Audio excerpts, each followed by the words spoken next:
Now we're going to look at some notation that often comes up with these kind of problems, and it's called factorial notation. So factorial notation, you'll see an exclamation point. And you could have a number factorial. So what that means, for example, if you have 5 factorial, it means you take 5 times 4 times 3 times 2 times 1. So you take that number, you start with the number that you have in front of the exclamation point, and then you do that number times 1 less than it, times 1 less than it, all the way till you get down to 1. And just by definition, just to make things work in formulas, 0 factorial is equal to 1. I know it doesn't make sense with that definition, but that's how it works.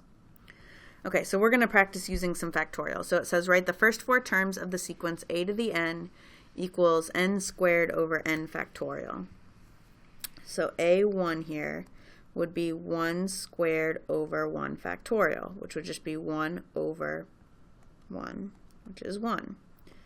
A2 would be 2 squared over 2 factorial, which would be 4 over 2 times 1, so 4 over 2 is 2.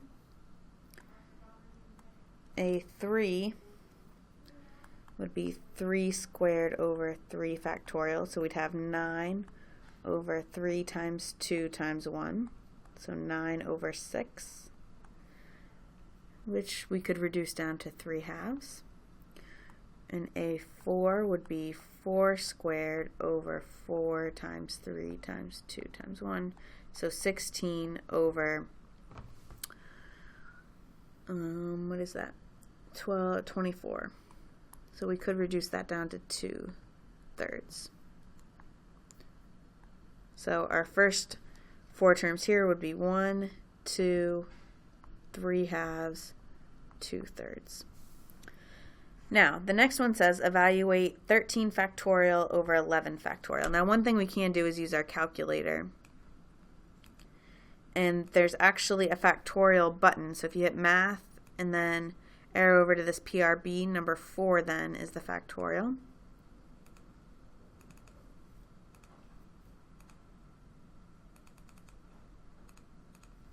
And we get 156. Now, the other way we could think about this is that 13 factorial is 13 times 12 times 11 times 10 times 9, all the way down to 1. And 11 factorial is 11 times 10 times 9 times 8 times all the way down to 1. So notice, if we kind of think of canceling out, we can cancel out the 11s, the 10s, the 9s, the 8s, all the way down to the 1s. So all we have left is 13 times 12 up top, which is 156. And we can use a similar idea to evaluate n plus 2 factorial over n factorial. So n plus 2 factorial is going to be n plus 2.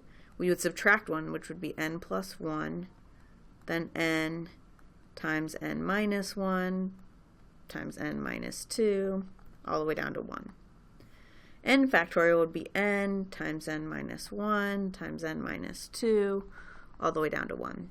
So these would cancel out, and we would just be left with n plus 2 times n plus 1.